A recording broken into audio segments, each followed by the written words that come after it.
Yo, what it do? Peace and blessings, family. It's Wednesday. I don't even know what's today's date. 12th, I think. Yeah, August 12th. Um, Other day, I think it was Sunday. I did a reading from the Kybalion, the Emerald Tablets of Hermès. Trismegistus. I never have a good time saying his name, but you get the picture pretty much. Thought I'd continue.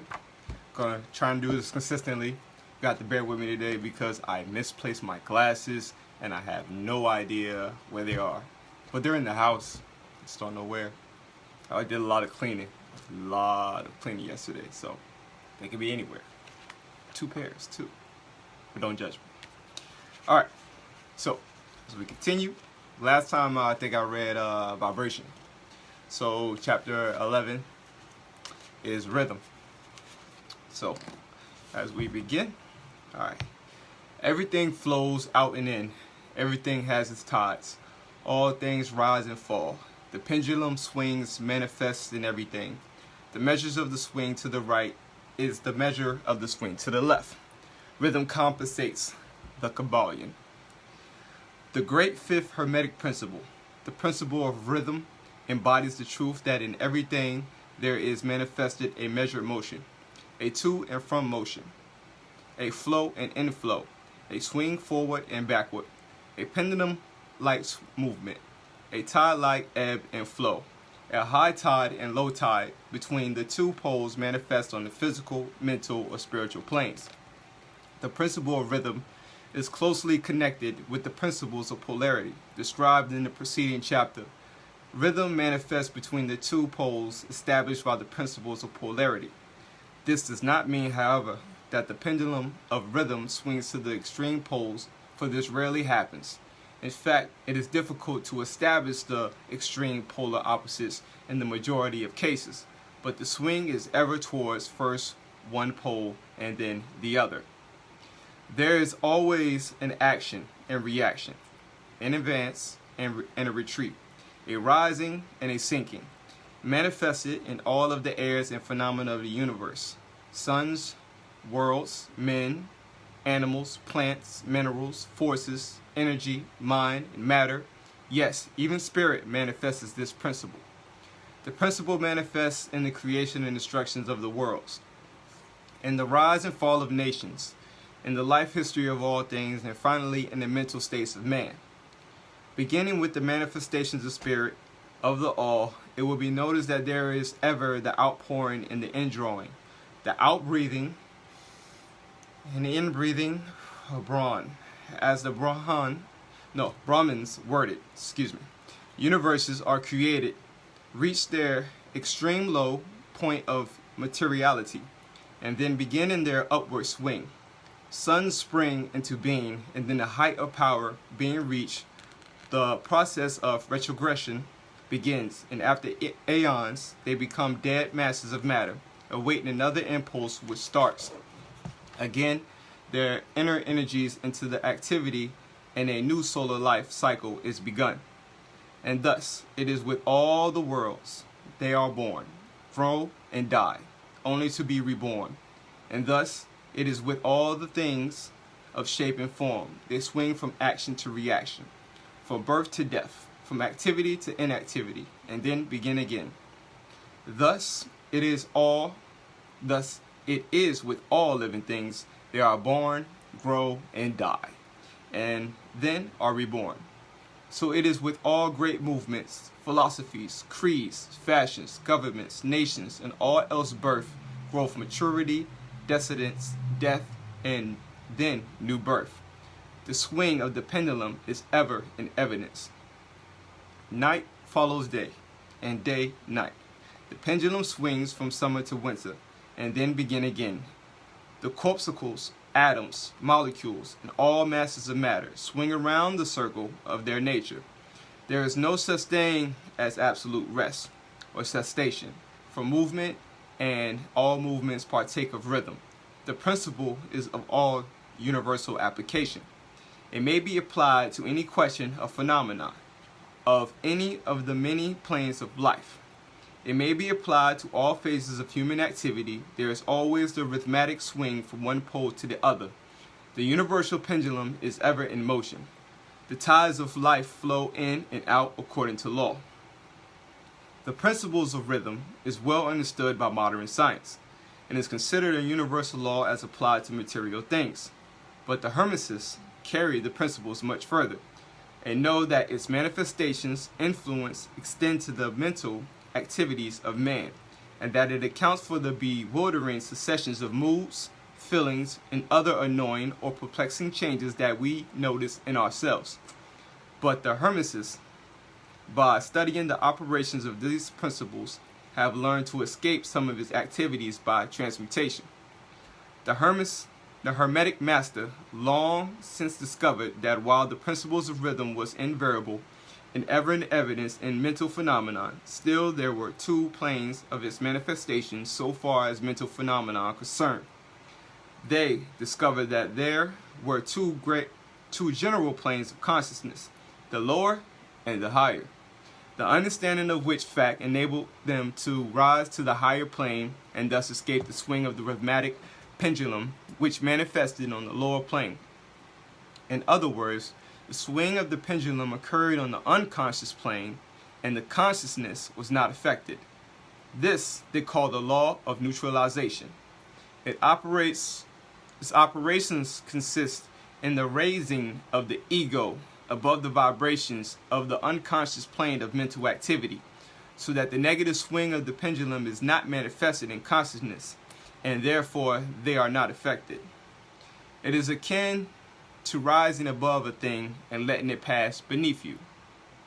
The Hermetic master or advanced student polarizes himself at the desired pole, and by a process akin to refusing to participate in the backward swing, or, if you prefer, a denial of his influence over him, he stands firm in his polarized position and allows the mental pendulum to swing back along the unconscious plane. All individuals who have attained any degree of self-mastery accomplish this, more or less unknowingly, and by refusing to allow their moods, repeat that again, because this seems like this is good. All individuals who have attained any degree of self-mastery accomplish this, more or less unknowingly, and by refusing to allow their moods or negative mental states to affect them, they apply the law of neutralization. The master, however, carries this to a much higher degree of proficiency, and by the use of his will, he attains a degree of poise and mental firmness, almost impossible of belief on the part of those who allow themselves to be swung backward and forward by the mental pendulum of moods and feelings. So being in control of your emotions, which is very important in these times that we in, and knowing how you're being affected by what you're seeing. The importance of this will be appreciated by any thinking person who realize what creators of moods, feelings, and emotions the majority of people are. That it was what creatures of moods, feelings, and emotions the majority of people are, and how little mastery of themselves they manifest. So like whenever we see people getting killed in the street, people beating up each other, anything negative that affects our moods, how we learn to react and how it takes control over our day-to-day energies, So if you will stop and consider a moment, you will realize how much these swings of rhythm have affected you in your life. How a period of enthusiasm has been invariably followed by an opposite feeling in mood or depression. Likewise, your moods and periods of courage have been succeeded by equal moods of fear. And so it has ever been with the majority of persons. Tides of feelings have ever risen and fallen with them, but they have never suspected the cause or reason of the mental phenomenon. An understanding of the workings of this principle will give one the key to the mastery of these rhythmic swings of feelings, and will enable him to know himself better, him or herself better, and to avoid being carried away by these inflows and outflows. The will is superior to the consciousness to the conscious manifestation of this principle. Although the principle itself can never be destroyed, we may escape its effects, but the principle operates nevertheless. The pendulum ever swings, although we may escape being carried along with it. There are other features of the operation of this principle and rhythm of which we wish to speak of at this point. There comes into its operations that which is known as the law of compensation. One of the definitions or meanings of the word compensate is to counterbalance, which is the sense in which the Hermeticist uses the term. It is the law of compensation to which the Kybalion refers when it says the measure of the swing to the right is to the measure of the swing to the left. Rhythm compensates. The law of compensation is that the swing in one direction determines the swing in the opposite direction, or to the opposite pole the one balances or counterbalances the other. On the physical plane, we see many examples of this law. The pendulum of the clock swings a certain distance to the right and then an equal distance to the left. The seasons balance each other in the same way. The tide follows the same law, and the same law is manifested in all phenomena of rhythm. The pendulum, with a short swing in one direction, has but a short swing in the other, while the long swing to the right invariably means the long swing to the left. An object hurled upward to a certain height has an equal distance to traverse on its own. The force with which a projectile is sent upward a mile is reproduced when the projectile returns to the earth on its return journey. This law is constant on the physical plane, as reference to the standard authorities will show you. The Hermeticists carry it still further. They teach that a man's mental state are subject to the same law. The man who enjoys keenly is subject to keen suffering, while he who feels but little pain is capable of feeling but little joy. The pig suffers but little mentally and enjoys but little. He is compensated. And on the other hand, there are other animals who enjoy keenly, but those nervous organisms and temperament causes them to suffer exquisite degrees of pain, and so it is with man. There are temperaments which permit of but low degrees of enjoyment and equally low degrees of suffering, while there are others which permit the most intense enjoyment but also the most intense suffering. The rule is that the capacity for pain and pleasure in each individual are balanced. The law of compensation is in full operation here. But the Hermeticists go still further in this matter. They teach that before one is to be able to enjoy a certain degree of pleasure, he must have swung as far proportionally towards the other pole of feeling. So you must know pain and pleasure. They hold, however, that the negative is precedent to the positive in this matter. That is to say that in experiencing a certain degree of pleasure, it does not follow that he will have to pay up for it, but the corresponding degree of pain. On the contrary, the pleasure is the arithmetic swing. According to the law of compensation, for a degree of pain previously experienced, either in the present life or in a previous incarnation, this throws a new light on the problem of pain.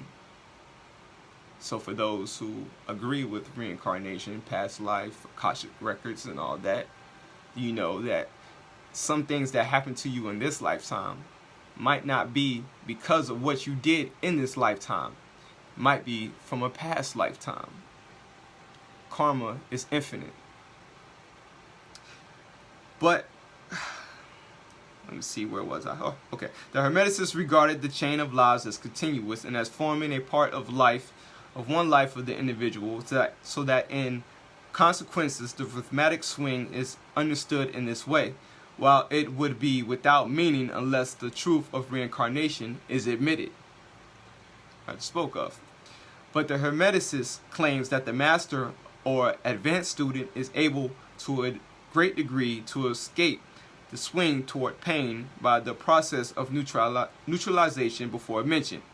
by rising onto the higher plane of the ego. Much of the experience that comes to those dwelling on the lower plane is avoided and escaped. The law of compensation plays an important part in the lives of men and women. It will be noticed that one generally pays the price of anything he possesses or lacks. If he has one thing, he lacks another. The balance is struck. No one can keep his penny and have the bit of the cake. At the same time, everything has its pleasant and unpleasant sides. The things that one gains are always paid for by the things that one loses. The rich possess much that the poor lack, while the poor often possess things that are beyond the reach of the rich, like happiness. We learned that from Robin Williams, how he everybody loves Robin Williams. Everybody knows him. Mrs. Doubtfire, Jumanji, everything. One of the most successful actors, but low-key was depressed and ended up taking his life. So you never know. Riches don't make you happy. Sometimes the little things do and bring you peace.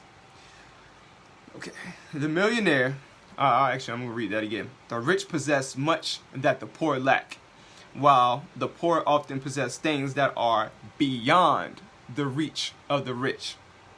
The millionaire may have the inclination towards feasting and the wealth wherewith to secure all the dainties and luxuries of the table. While he lacks the appetite to enjoy the same, he envies the appetite and digestion of the laborer who lacks the wealth and inclinations of the millionaire, and who gets more pleasure from his plain food than the millionaire could obtain even if his appetite were not jaded, nor his digestion ruined, for the wants, habits, and inclinations differed. And so it is through life. The laws of compensation is ever in operation, striving to balance and counterbalance, and always succeeding in time. Even through several lives may be required for the return of the pendulum of rhythm. So, with that being said, this is from the Emerald Tablets of Hermès and the Kybalion. Some of us may know Hermès as Thoth from Egyptian Kemetic texts and stuff like that.